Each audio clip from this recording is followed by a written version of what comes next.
여러분, 혹시 공무원 하면 어떤 이미지가 가장 먼저 떠오르시나요? 안정적인 직장, 정년까지 보장되는 삶, 그리고 나름 꽤 괜찮은 연금. 일반적으로 많은 분들이 공무원을 꿈꾸는 이유가 바로 이 안정성 때문이잖아요. 그런데 요즘은 이런 안정적인 직장마저도 퇴직 이후를 준비하지 않으면 예상치 못한 위기에 부딪힌다는 이야기가 심심치 않게 들려옵니다.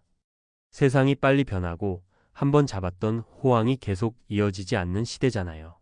공무원이라는 타이틀이 있다고 해서 은퇴 후 생활이 장밋빛만 가득한 것은 아닌 것 같습니다. 실제로 제가 아는 선배 공무원분들도 은퇴 후 한 번씩 좌절을 겪는 모습을 자주 봤어요. 공무원도 예외 없다는 말이 생경하게 들리지 않을 정도로 어느 날부터인가 다들 나도 뭔가 더 준비해야 하는데 하고 불안감을 내비치곤 합니다. 그렇다고 공무원으로 오랜 시간 일해온 분들이 갑자기 다른 분야로 완전히 전직하거나 은퇴 후 쏟아지는 시간과 재정을 어떻게 사용해야 할지 쉽게 결정하기도 어려워하죠.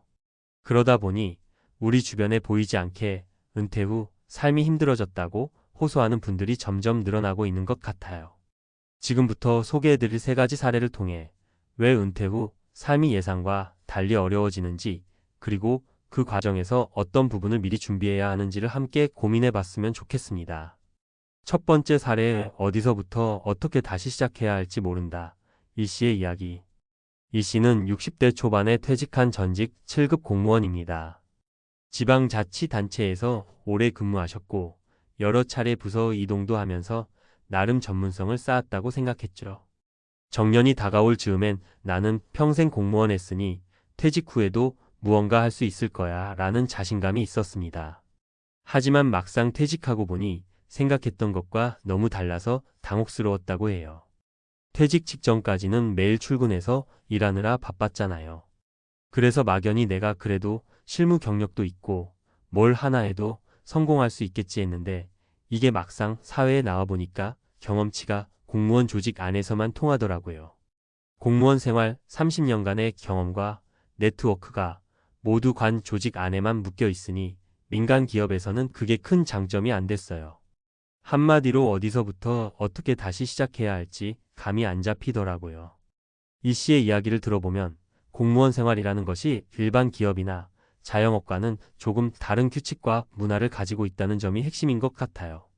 조직 내부에서는 분야별로 오랜 시간 쌓아 올린 노하우가 빛을 발하지만 막상 세상 밖에 나와보면 바로 써먹을 수 있는 기술이나 능력이 부족하다는 것입니다.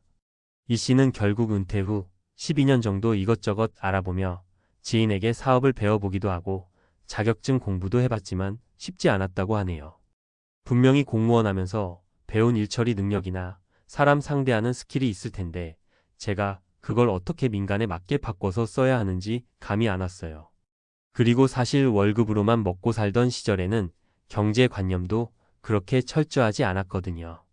공무원 연금이 나오니까 그럭저럭 지낼 수 있을 거라고 생각은 했는데 막상 세월이 흐르니 연금만으로는 생활비가 빠듯하고 지금 와서 다시 시작하려니 체력이나 열정도 예전만 못하고 때론 그게 너무 억울하기까지 해요.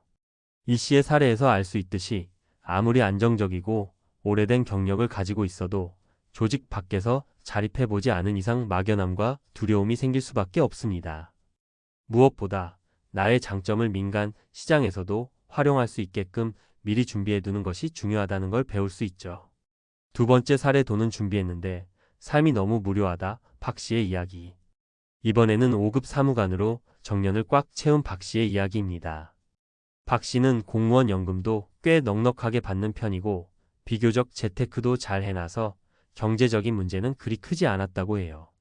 듣기로는 퇴직금도 꽤 두둑했고 부동산 투자로 자산을 키워서 퇴직 후 몇 년 동안은 별다른 수입 없이도 여유롭게 살아갈 수 있었습니다.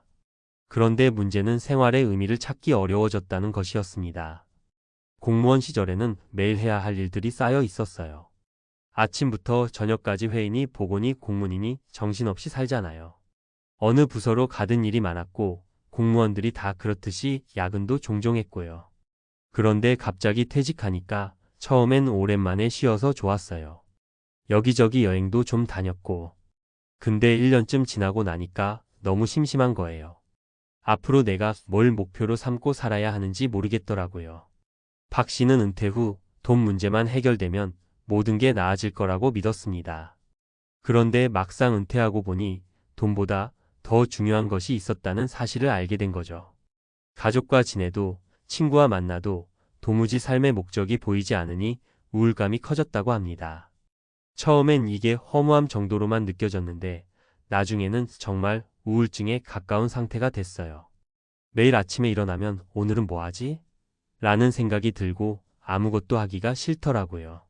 일을 그만두니까 아침에 벌떡 일어날 이유도 없어지고 시간은 많은데 마땅한 취미도 없고 하다못해 봉사활동이라도 해볼까 싶었는데 어디서부터 어떻게 해야 할지 또 막막하더라고요.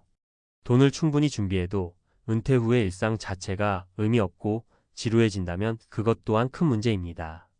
박 씨의 사례는 경제적 안정이 전부가 아니며 누구나 새로운 삶의 동기를 발견하고 건강한 심리 상태를 유지할 수 있는 장치를 미리 마련해 둘 필요가 있음을 보여줍니다. 세 번째 사례가 인간관계가 단절되었다. 김 씨의 이야기. 이번에는 비교적 일찍 50대 후반에 퇴직한 김 씨의 사례입니다. 김 씨는 중앙부처에서 꽤 오랫동안 일하면서 상사, 동료, 후배 등 많은 사람을 만나왔죠.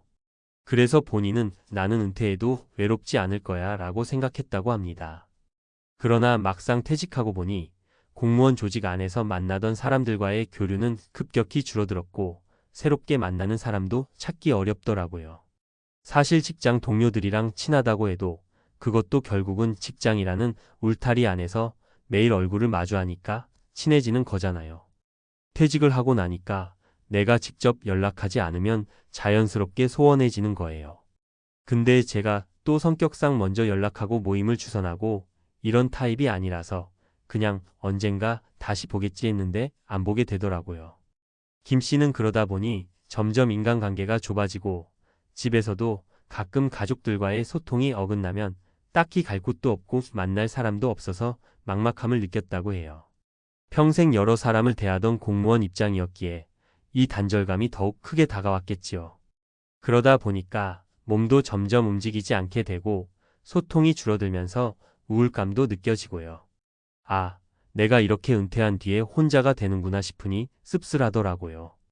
예전에는 사람들 앞에서 떠들기도 잘했고 모임 주최도 꽤 했었는데 뭔가 스스로 소외된 느낌이었어요. 김 씨 이야기를 듣고 사회적 관계망의 중요성을 다시금 깨닫게 됩니다. 경제적 안정도 중요하고 하고 싶은 일을 찾는 것도 중요하지만 결국 사람들과 연결돼 있고 인정받는 느낌이 있어야 오랫동안 건강하고 행복하게 살 수 있잖아요.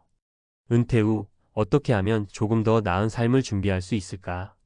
위에서 소개해드린 세 가지 사례, 참 안타깝지만 우리 주변에서 흔히 볼 수 있는 이야기이기도 합니다. 그래서 공무원도 예외가 없구나 하는 생각이 더 강하게 들기도 하죠. 그렇다면 은퇴를 눈앞에 두거나 이미 은퇴 후 막막함을 느끼고 계신 분들은 어떻게 준비하고 대처해야 할까요? 내 경험과 장점을 재정비하자. 공무원 시절 쌓았던 여러 가지 능력이나 네트워크를 새로운 분야에도 적용할 수 있도록 미리 생각해 보면 좋습니다. 내가 잘하는 일, 흥미 있는 분야, 그리고 시장에서 필요로 하는 부분을 연결 짓는 거죠. 퇴직 전에 짧게라도 외부 교육이나 민간 자격증, 컨설팅 과정을 들어보는 것도 방법일 수 있습니다. 돈만이 전부가 아니다. 내 삶의 목표를 찾아보자. 은퇴 후에는 하루하루가 생각보다 길고 무료합니다. 그 시간을 어떻게 보낼지 미리 작은 목표와 취미를 세워두는 게 중요합니다. 봉사활동이든 새로운 기술 습득이든 심지어 매일 동네 도서관에서 책을 읽는 습관을 기르는 것이든 무엇이든 꾸준히 할 수 있는 일을 찾아보세요. 인간관계를 유지하고 새로운 인연도 만들어 보자. 직장 동료와의 교류가 줄어든다는 건 어쩔 수 없겠지만 그렇다고 완전히 단절될 필요는 없습니다. 종종 안부도 물어보고 직접 모임을 주선해 보기도 하면서 연결을 이어가면 좋겠죠. 나아가 새로운 커뮤니티, 예를 들어 동호회나 지역사회 단체 활동에도 참여해 보는 건 어떨까요? 의외로 비슷한 고민을 하는 사람들이 주변에 많습니다. 작은 계획이라도 구체적으로 세워보자. 은퇴 후에는 일정을 전부 스스로 관리해야 하다 보니 자칫하면 무기력해지기 쉬워요. 그래서 어떤 일을 하든 구체적인 계획표를 만들어 놓는 걸 추천합니다. 예를 들어 주 2회는 수영장을 가고 주 1회는 지역 봉사활동을 하고 주말에는 취미 클럽에 참여한다 식으로 구체화하는 거죠. 이런 작은 계획들이 모여서 삶의 활력을 줍니다. 심리적 문제나 우울감을 방치하지 말자. 아무래도 은퇴 후에는 소속감이 떨어지고 사회적 역할이 사라지는 느낌이 들기 때문에 우울감이 생기기 쉽습니다. 이럴 때는 주위 사람들에게 털어놓고 전문가 상담을 받는 것도 하나의 방법입니다. 예전처럼 정신과 상담을 터부시하는 시대가 아니니까요. 결국 은퇴라는 것은 직장인으로서의 나를 내려놓고 또 다른 나를 찾아가는 긴 여정인 것 같습니다. 이 과정이 순탄하지만은 않지만 한편으로는 새로운 시작을 할 수 있는 기회이기도 하죠.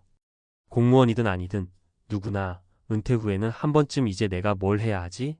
하고 고민하기 마련입니다. 그리고 그 고민은 미리 준비할수록 덜 후회하고 덜 힘들 수 있습니다. 오늘 소개해드린 3명의 이야기 씨, 박씨, 김씨 모두 어찌 보면 우리 모두가 언젠가는 겪을 수 있는 현실입니다. 하지만 이런 이야기를 알고 안 됐다 하며 끝낼 것이 아니라 미리부터 나는 어떻게 준비해야지? 하고 돌아보는 계기로 삼았으면 좋겠어요. 내 재능, 내가 좋아하는 것, 그리고 앞으로 사회가 어떻게 변해갈지 살펴보면서 은퇴 후의 삶을 미리 설계해보면 어떨까요? 혹시라도 지금 막막하게 느껴진다면 너무 늦었다고 스스로를 탓하기보다는 지금이라도 늦지 않았다고 생각해보세요.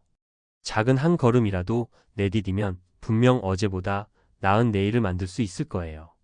은퇴 후 추락이라는 단어가 남 이야기처럼 들릴 수 있도록 우리 모두 함께 고민하고 준비해보면 좋겠습니다. 은퇴는 끝이 아니라 또 다른 출발선일 수 있으니까요.